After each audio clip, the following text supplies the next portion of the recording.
We're back in and everything is working.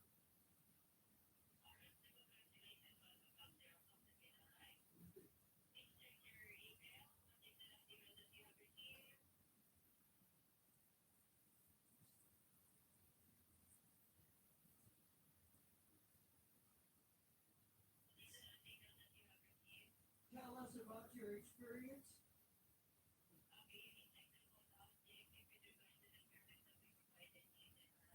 Okay.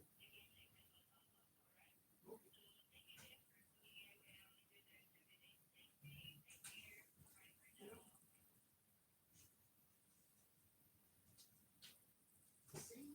I took you apart by. Yeah. So he almost got himself in trouble.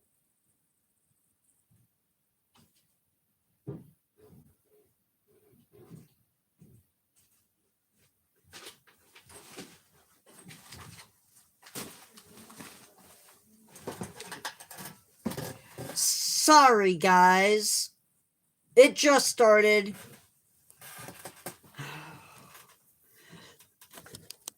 I was getting ready to go live at 1 o'clock and I got sabotaged.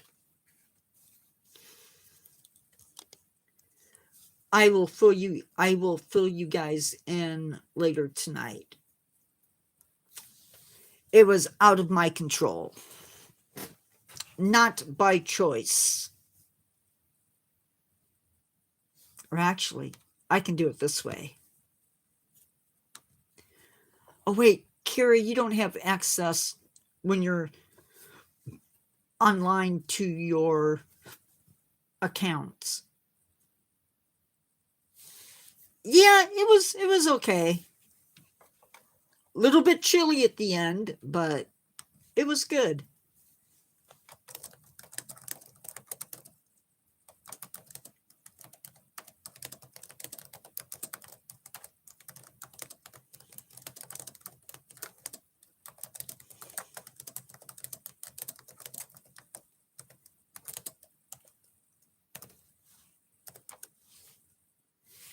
It was just cold.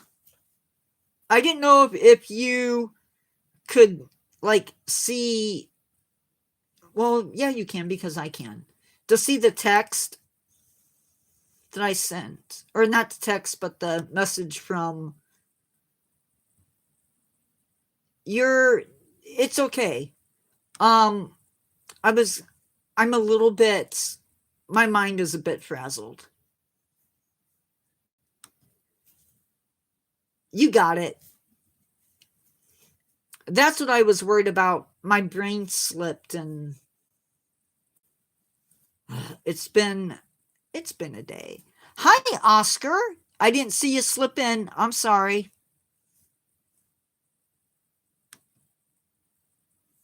Okay, guys. Oscar, are you still with us? Oscar the transport lad? I think that's the name you're using. Oh. So maybe he's gone.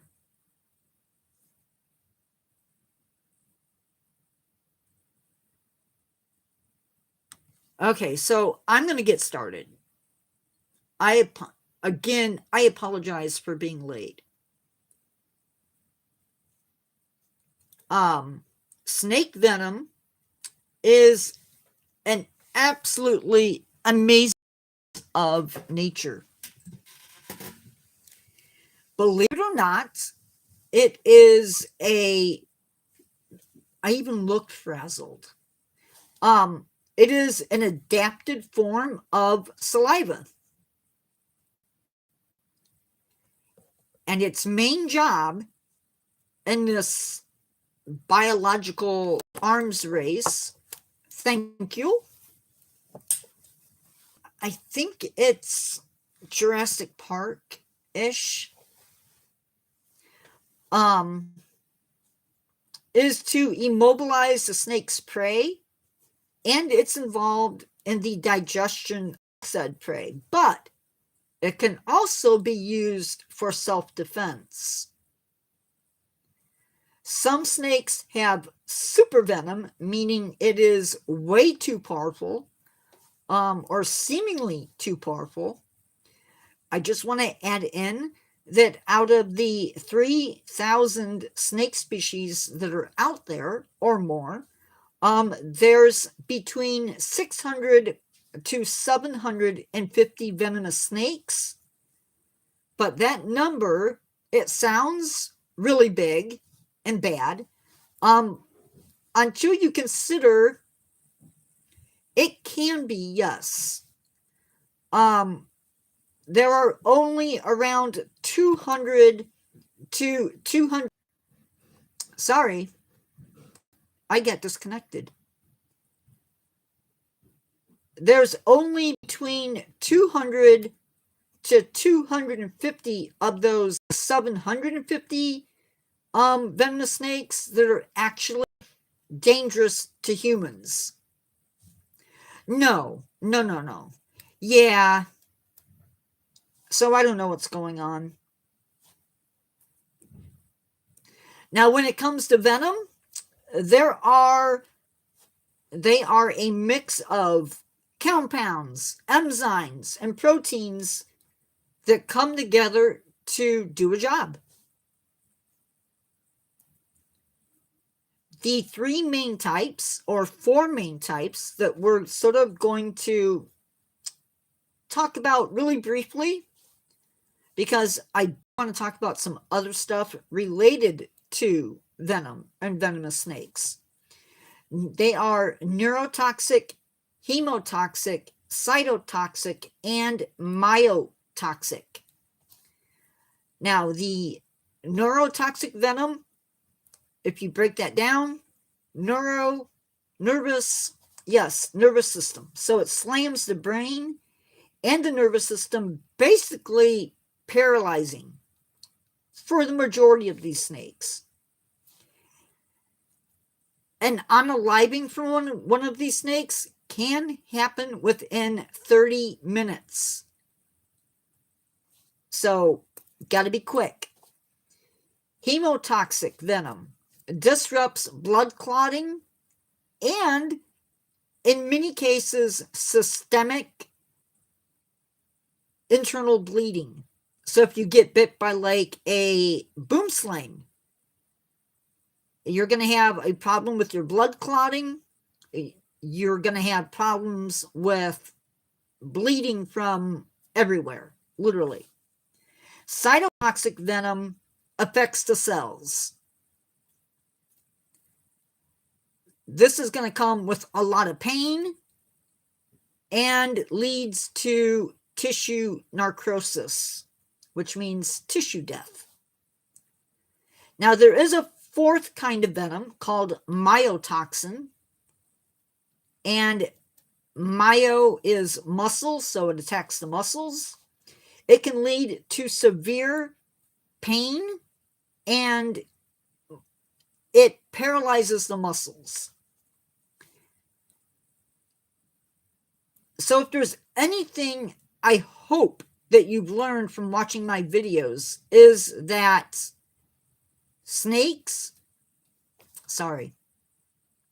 it's that nature is not clear-cut.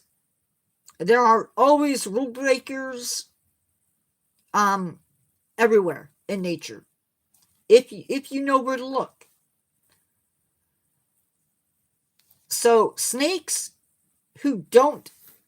snakes, no, there are absolutely no reason, and we're going to touch on that. There are snakes who don't have a clear-cut, defined cytotoxin, myotoxin, all of the different venoms, some snakes have, like, they may be neurotoxic with a touch of hemotoxic, or they may be cytotoxic with a touch of neurotoxin. So there's that. Then there is something else. And this comes into play with not every snake, I don't think, but some snakes. For instance, the canebrake, or the it's also called the is it timber? Yeah, timber rattlesnake. Their venoms can be different depending upon where you live. So there's that. So sort of the top 10 most venomous snakes, these are not necessarily... No, I'm late, Ross. I was late. Ooh, I like the name.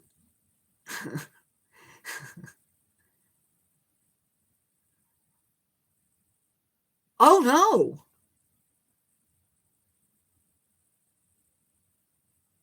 That's not cool.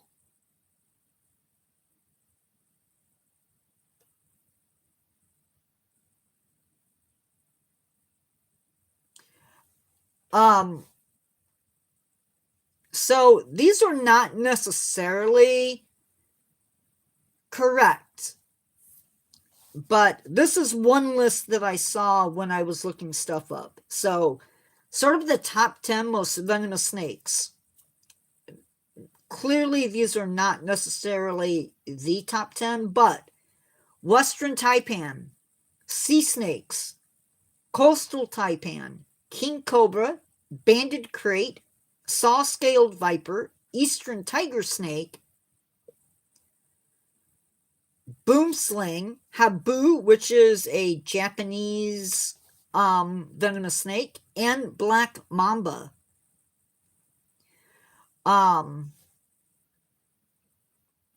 These listed venomous snakes can be confusing because, honestly, the most venomous snake out there is the one that just gave you a tooth kiss.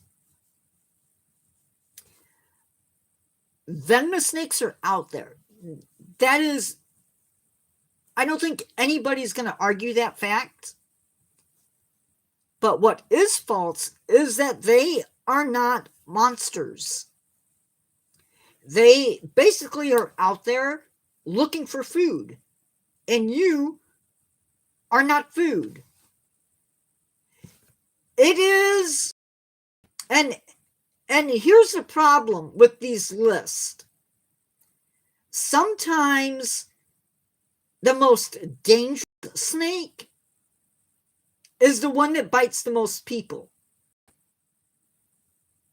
Because if you cause a lot of bites and you cause a lot of unalivings, they can bump you up a little bit. So, like a sea snakes are known to be more deadly than the deadliest cobras. They have super toxic venom, but most people pretty much are safe from sea snakes. Where we run into problems with sea snakes is people will pick them up. They may be in nets. And fishermen get bit. So,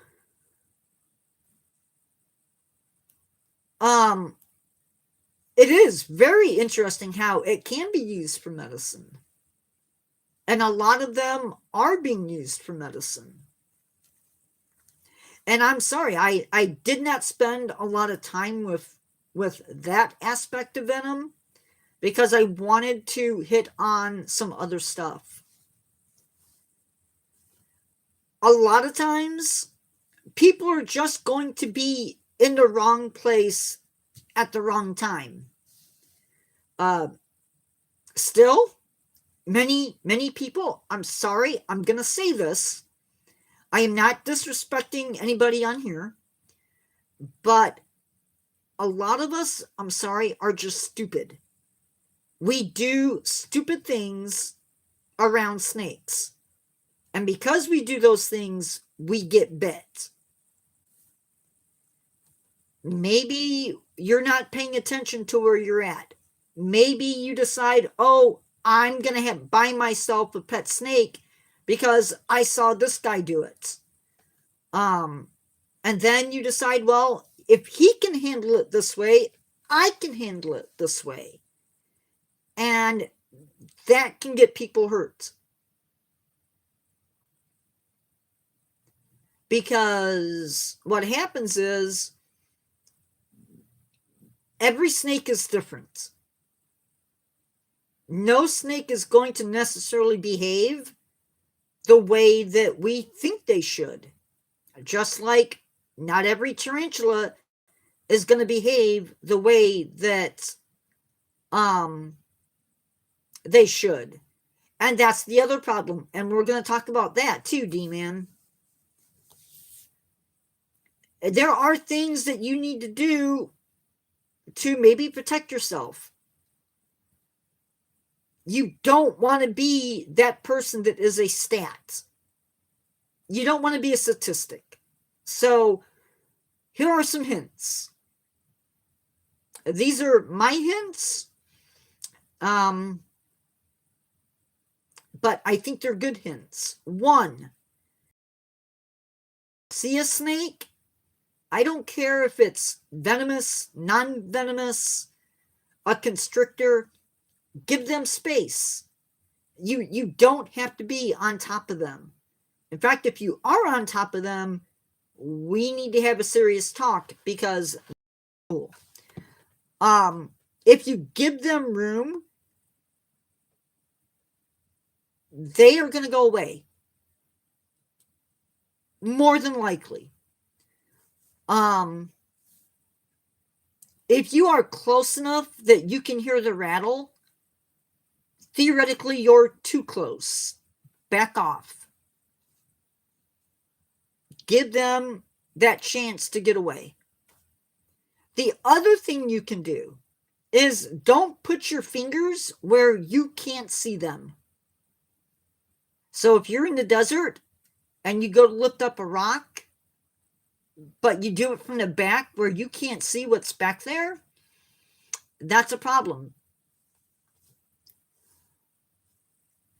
Sometimes, and we're going to talk about this a little bit later, but talk about it now. Vipers are notorious for being ambush predators. Okay? That means that they rely on camouflage to hide from their prey. However, that also means that they're camouflaged against everything else out there. And it can be incredibly hard to see a copperhead when it's hiding in leaves. That is why it is so important that if you live in an area with snakes, don't get off the trails. Don't get off the trails. And like D-Man said, we are seeing a shift in rattlesnake behavior. Not all rattlesnakes rattle. So it is up to you to be aware of where you are at, as well as where the snake is at. But if you're staying on the trail and you're following the park rules, you may not get bit. The other thing that you want to do is don't ever pick up a snake. Just make that your rule. Make that your rule. Nature Guy said, do not pick up any snake. And that's what you should do. Are there clothing items that can protect you from taking a bite? Okay, so that's a fair question. D-Man, if you know, you can help me out on this one. I recommend not going out if you're going to be hiking, like serious hiking. Don't wear tennis shoes. Because the tennis shoe is not going to protect you. I would not wear tackies. I would not wear shorts.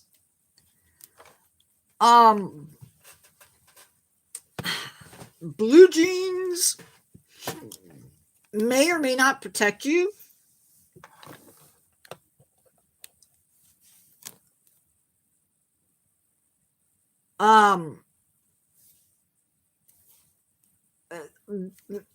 If you, the good news is, if you're following guidelines,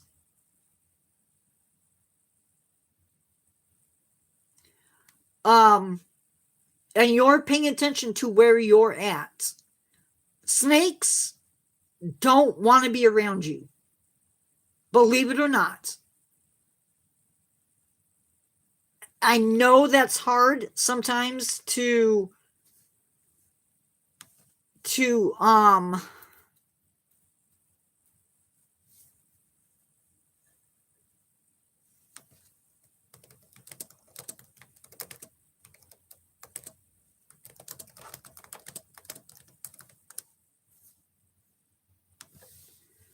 if you follow sort of the guidelines that I said, and again, it does sometimes boil down to knowing what's in your area. For instance, in my area, we have the Massasauga, which is a rattlesnake. Not even sure it gets to be a foot long. It's basically a pygmy rattlesnake.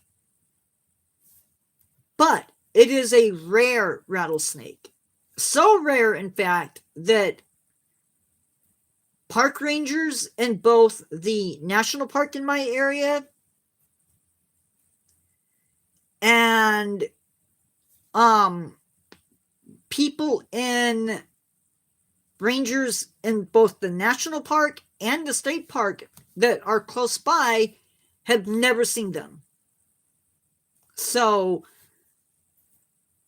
being in the right spot, being in the environments that these snakes are located in, because I'm going to tell you what, any snake that you pick up is apt to bite. And that is not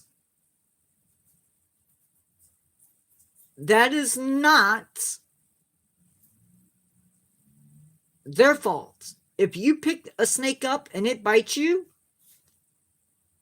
why are you picking it up? There is no reason on this earth why you should pick up a snake. If that snake is on a trail, if you have a 5-foot stick and you're trying to move that off the trail with that 5-foot stick, depending upon the snake, you could be in strike range. The best thing you can do, and I don't even know if this would work, is stomp your feet. Snakes don't hear, at least not that well. But if their head is on the ground, they pick up vibrations via their jawbones. They know that you're there. Even if you can't see them, they know you're there. And typically, they don't want to mess with you. There are some snakes who will stand their ground. That probably, if that snake is not moving, that's a good sign. Go back the way you came, take a different trail. It's not worth getting bit. Now, I talked about that. Let's hit on some myths relating to venomous snakes. Snakes are poisonous. Not that many snakes. The majority of snakes that you're going to potentially run into are venomous. A very, very small majority of snakes are going to be poisonous. However, they are also venomous, and typically there's like a group of snakes that are poisonous, and they're basically related. So the way that happens is, one, they're poisonous, they're venomous, right? So they can give you a bite that's gonna be venomous, but they also have a secondary defense, and that is that they feed on frogs and toads. Biologically, they're able to take that poison from the frogs and they work it into their system.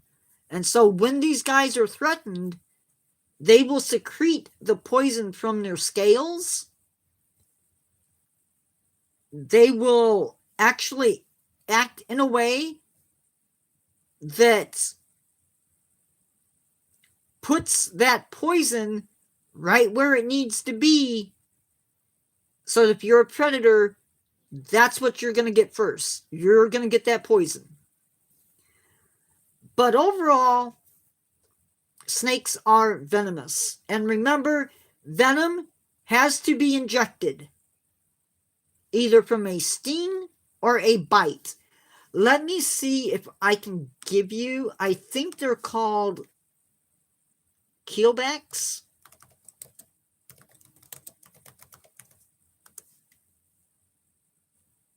Yes. So keelback snakes are both poisonous and venomous. And I don't know if that's all of them.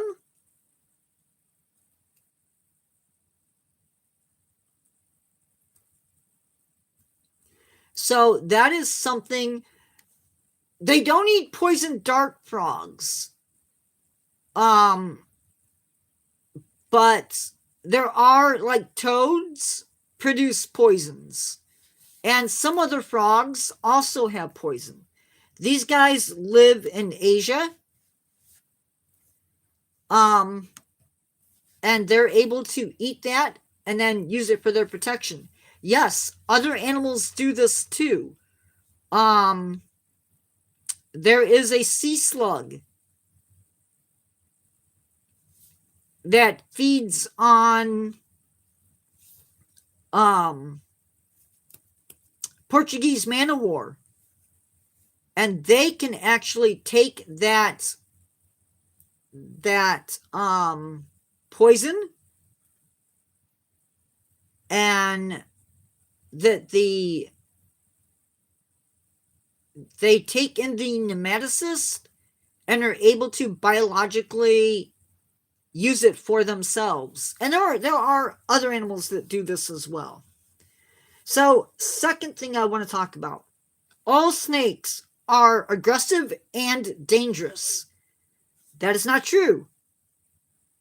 However, even a garter snake, which I gotta be careful with this because I don't want to mislead you. Garter snakes are rare-fanged venomous, but they don't have a really good delivery system. So most people are going to say, oh, I can handle that. And that's okay.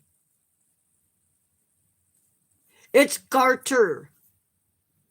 Like guys would send out into the crowd at the reception. Garden snakes, that's it. That would be a name that people have given them, but it's garter. They are technically venomous, but it is not, for the most part, it really doesn't affect humans. It can if you're sensitive. Again, most snakes are going to be defensive. They don't want to die. They see you as a potential enemy. So if you're messing with them, they're going to react. Again, it is about giving them space to escape. Second thing I want to talk about. So important.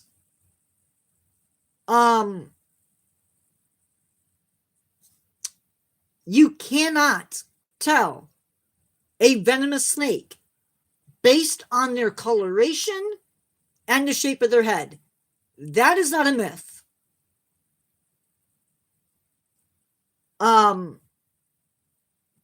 That is a true statement.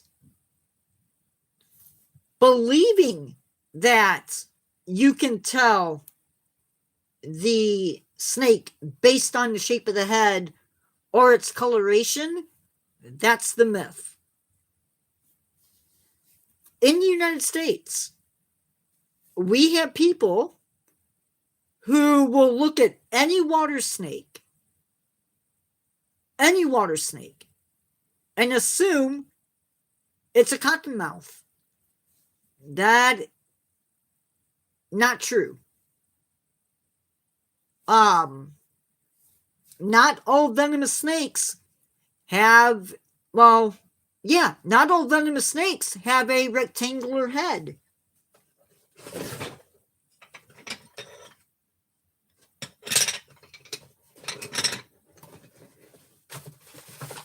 I don't know where my friend is. Ugh. That stinks. But if you look at a coral snakes do not have a triangular head. And that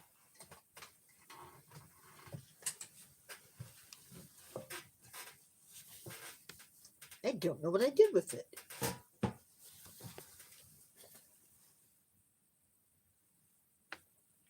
That is so weird.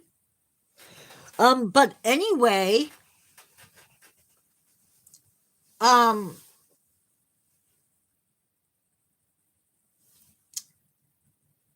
not even coral snakes are going to follow the same rules. Just because that rhyme says red on yellow, kill a fellow, red on black, venom lack, that can get you in trouble. And I'll tell you why. And depending upon where you live, dictates some of these issues. If you are not sure of an identification, very easy to solve the problem. Don't pick it up. Stay away from it. There are only two species of coral snake for which that rhyme might hold true. Only two. And you're thinking, well, how many species are there?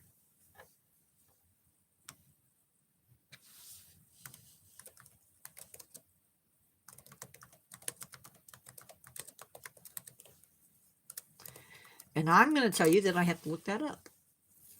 There are over 80 in the old world and 65 in the United States. Now, the United States has 3 species, right? So it may protect you from those 3 species, but I want to show you something.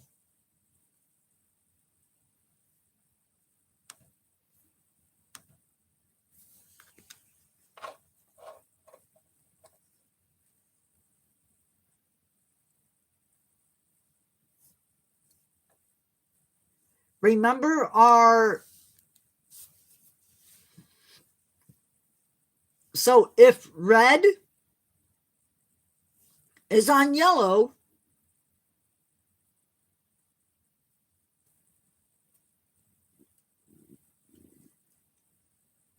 red on yellow, what did we say? Kill a fellow, right?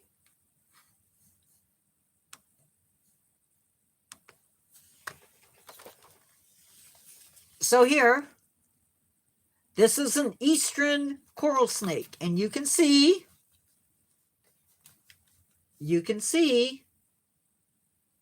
the red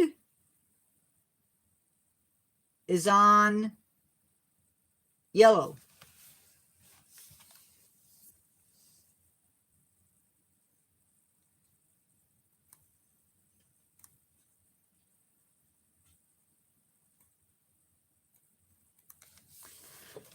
Hold on a second. But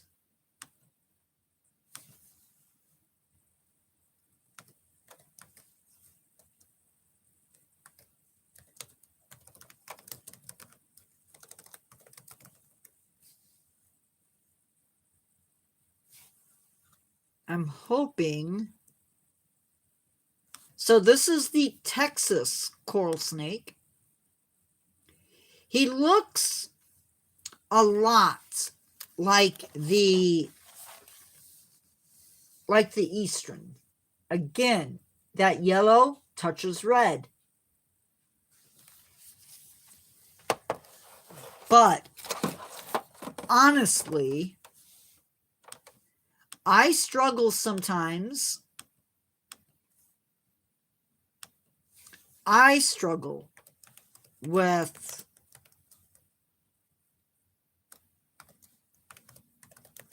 this rhyme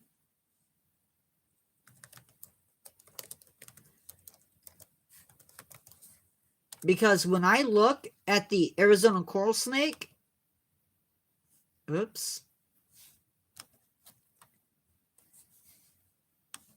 I don't always see the yellow. I really don't. That is the Arizona coral snake. And to me, it looks white on red. Maybe it is a yellow and I'm just looking at it wrong. But when you go south of the border into Central and South America,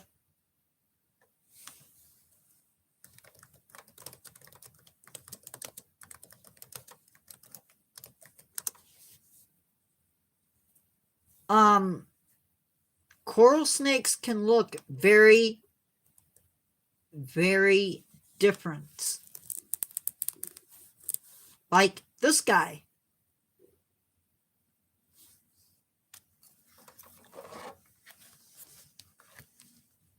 That is a coral snake. But you'll notice the red There's no yellow on that snake. So is that rhyme isn't going to help you, clearly.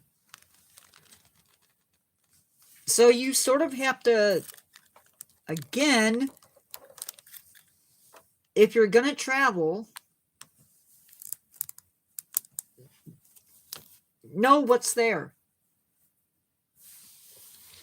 Now, there's a saying that I hear a lot. And it is, snakes are gross. Snakes, the only good snake is an unalive snake. That is false. It is total garbage. Snakes are very, very important to the ecosystem. Some of them, a lot of venomous snakes are very effective small mammal eaters. They are the original mousetrap. By reducing rodent populations,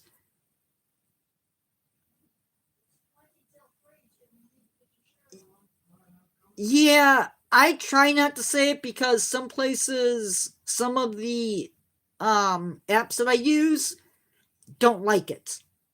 So, by reducing diseases or by reducing rodent populations, snakes help us by eliminating a sick animal, by eliminating animals that might carry parasites that can also get us sick. They eliminate the rodents coming into your house. We have to be aware of snakes. That's sort of the bottom line. We have to be. Now,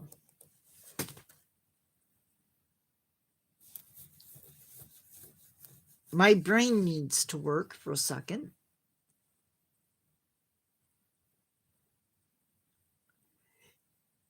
Yeah.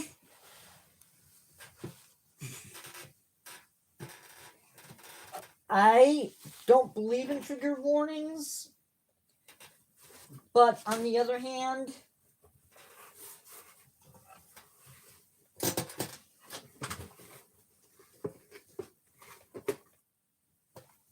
hold on, guys.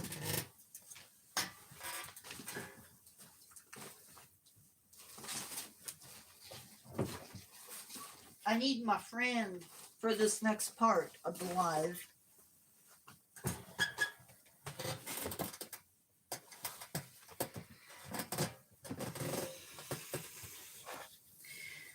So the next part of our live is going to talk about vipers.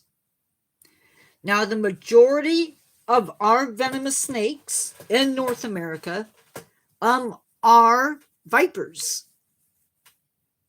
And I think Nature Fan 101, I think you'll find that the venomous snakes in your country are vipers. So they are known for their hinged fangs. So what does that mean? That means that these big, long fangs, I don't know if you can see them. There they are. These fangs fold up. So when they're not spread out, they actually fold up into the top of the mouth. They don't penetrate that upper jaw, but they are attached to it. They tend to have stocky bodies, keeled scales, and triangular heads. Now, again, just because a snake has a that triangular head doesn't mean you're dealing with a viper. because there are snakes who will make themselves look like a viper in order to have protection. Vipers are found on every continent except for Australia and Antarctica. There are two kinds of vipers. There are pit vipers and there are old world vipers. So what is a pit viper? Pit vipers are going to be rattlesnakes, fer-de-lances, bushmasters, I think cottonmouths, and I think copperheads, cottonmouths, rattlesnakes, along with fer-de-lances and bushmasters. So, what exactly?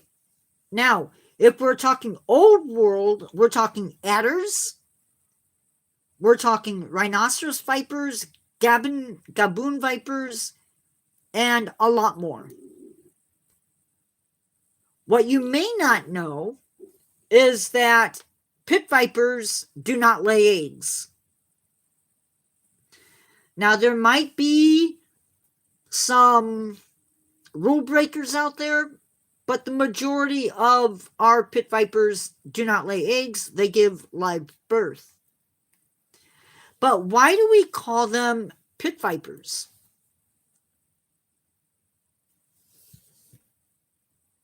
I'm going to tell you. Maybe. So, when you look at his head, I don't know if I can.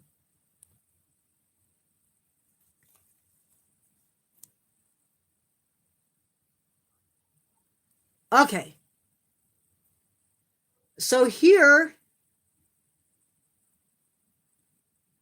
we have a nostril.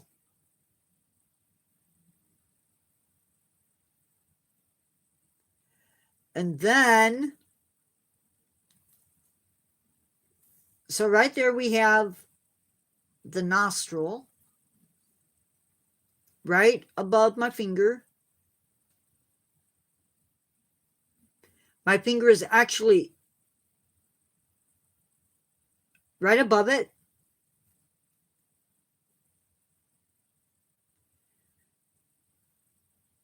And I don't know if you can see it,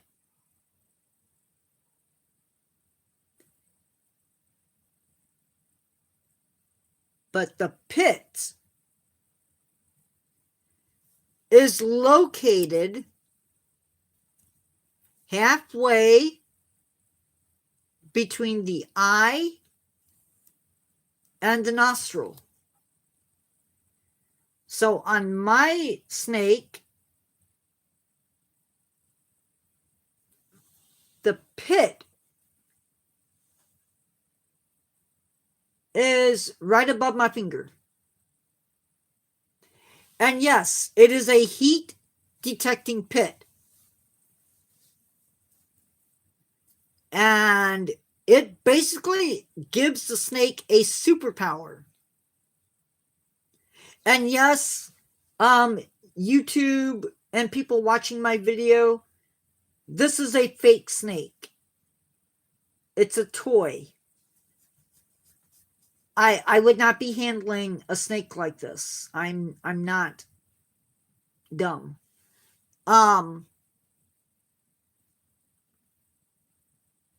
So these pits allow pit vipers to basically see the heat that is radiated from warm-blooded prey. And what some of these snakes will do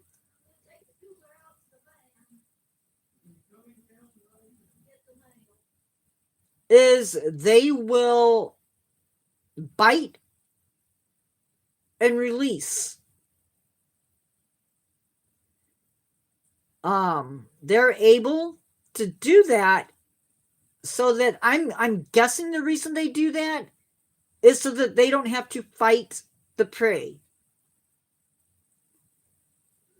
It allows the prey to wander off and to let the venom take effect. But they're able to track that prey.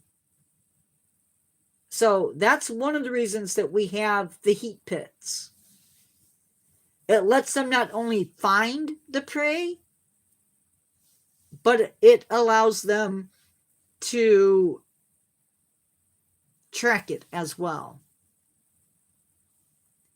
Now, there are other snakes who have pits that are not pit vipers. I believe pythons and boas also have pits.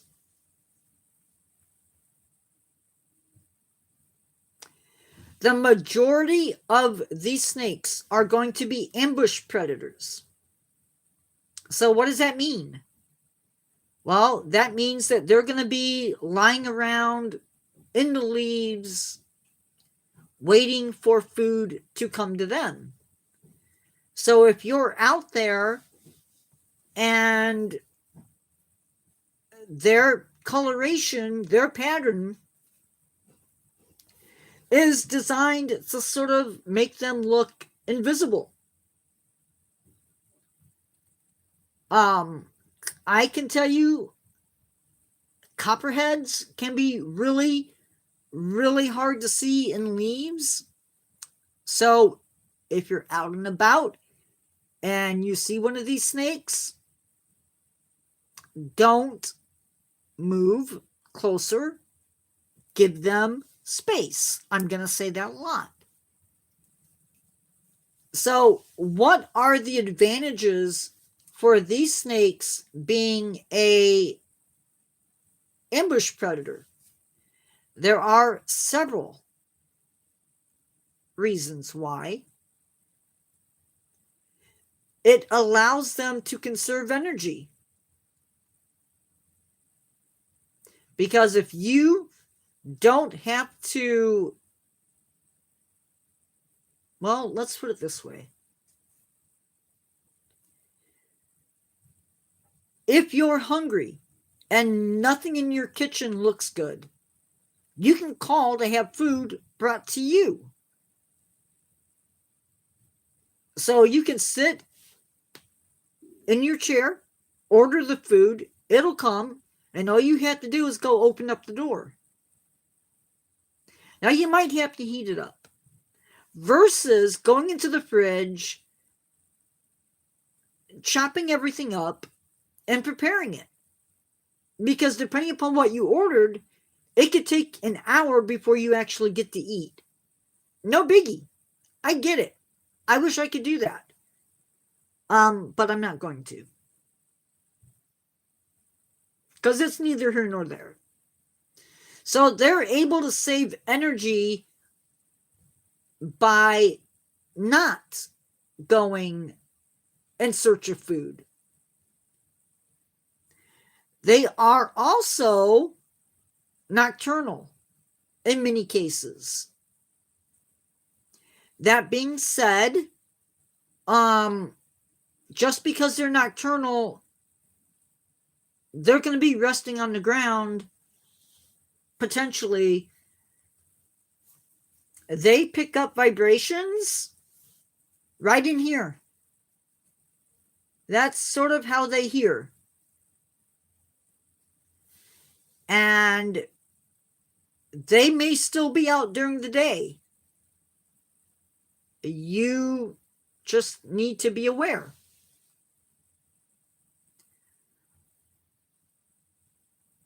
Other things that you need to be aware of is that some species have a really wide range. That definitely true. I will also tell you that I have been going west for a very long time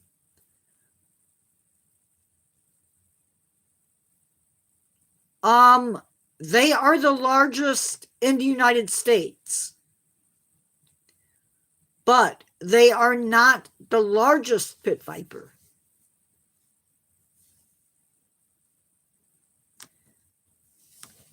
I believe. Hold on. Let me make sure I have this right.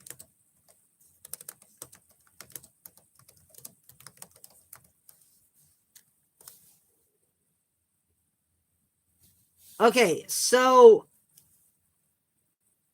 the Bushmaster is the biggest. They can get to be they can get 10 feet is these guys.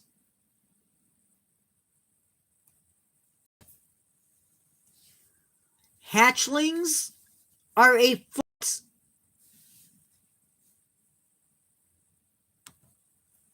And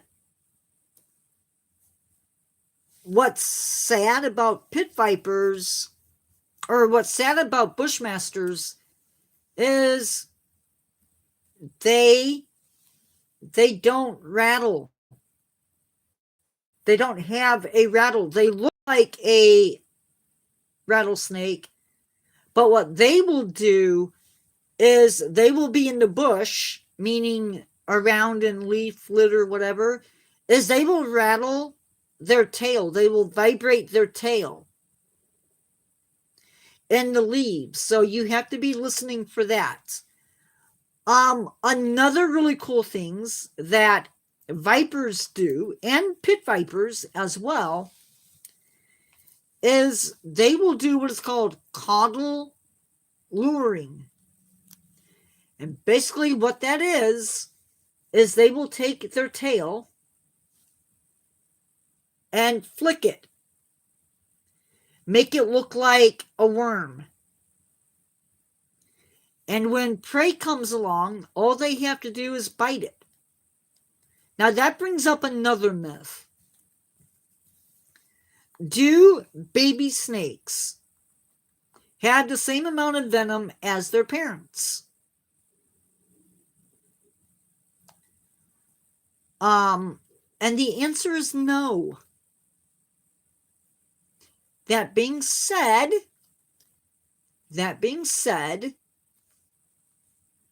they are still venomous. They do have venom. But a baby diamondback is not going to have the venom glands the size of the parents. Well, not necessarily. That can be a myth too.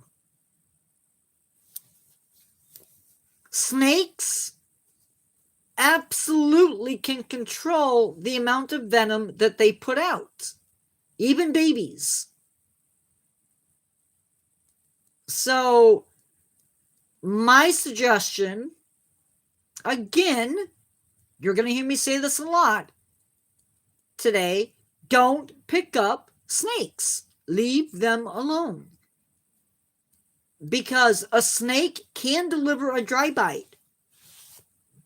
But do you really want to take that chance of not going to the hospital? Not going to the doctor or to the hospital emergency room after being bit by a snake is dumb. Now, this is where knowing the snakes in your area comes in handy, is you can tell the emergency room doctor, hey, I was just bit by a eastern diamondback. And they're going to say, okay, let me get that anti-venom.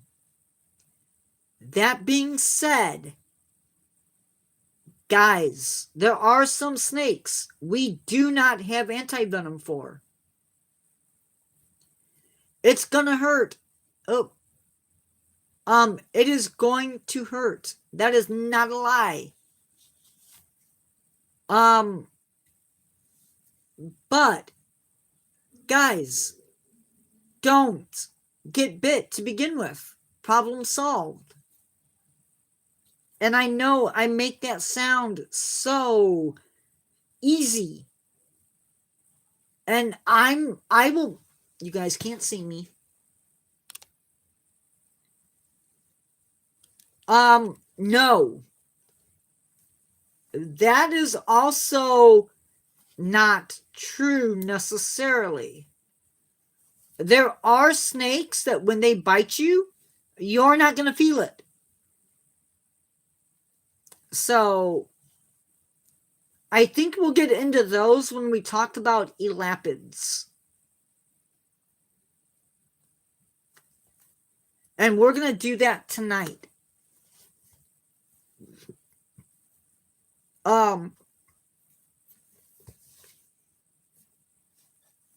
Since I touched on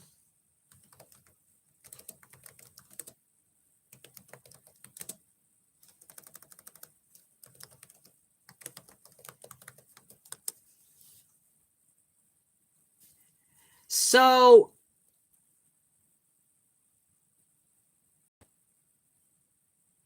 okay, with a coral snake, and this is where being aware of your situation, you may not feel, there may be very little pain with a coral snake bite. Symptoms can also be delayed. You do not want to wait for symptoms to show. If you know that you've been bit by a snake that is venomous, get to the hospital. Don't put it off, because putting it off, like it increases the chance of damage being done. And even once you get the anti-venom, you may still have issues.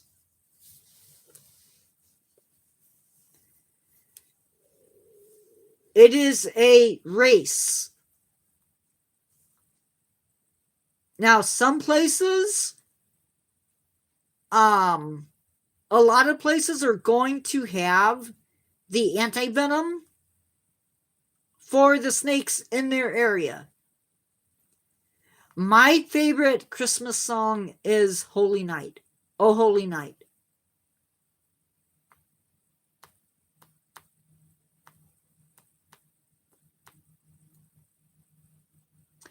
And it is a beautiful song.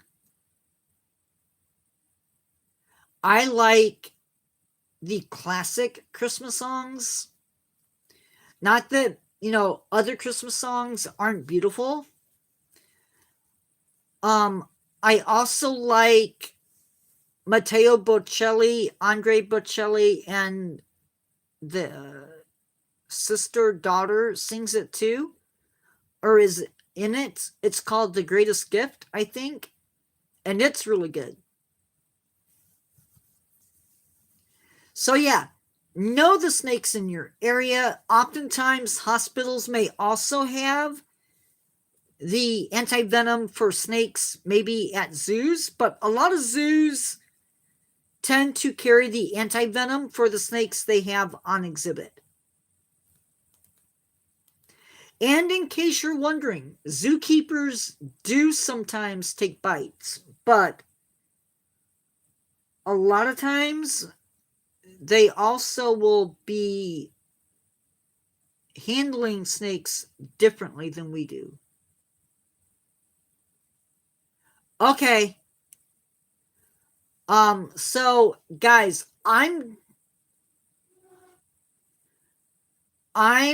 going to go because I need to eat.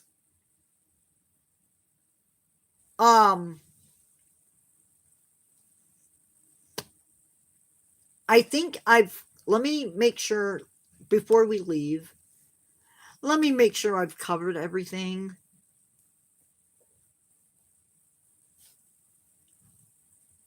Oh, wait. So, these snakes are mainly going to have Wait.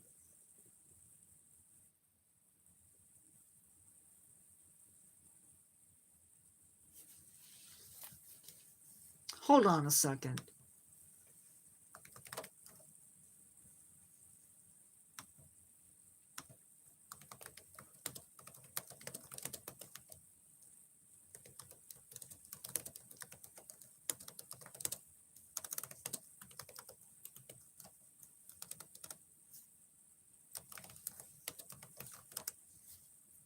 So, the majority of pit viper venom is going to be hemotoxic. However, they may also have other components mixed in there. So they may have neurotoxins, myotoxins, components that break down tissue, that cause cell damage, nerve damage, components that may cause clotting issues. So just because a snake is this doesn't mean that they don't have other components to their venom. With that, I will see you in the next one. Goodbye.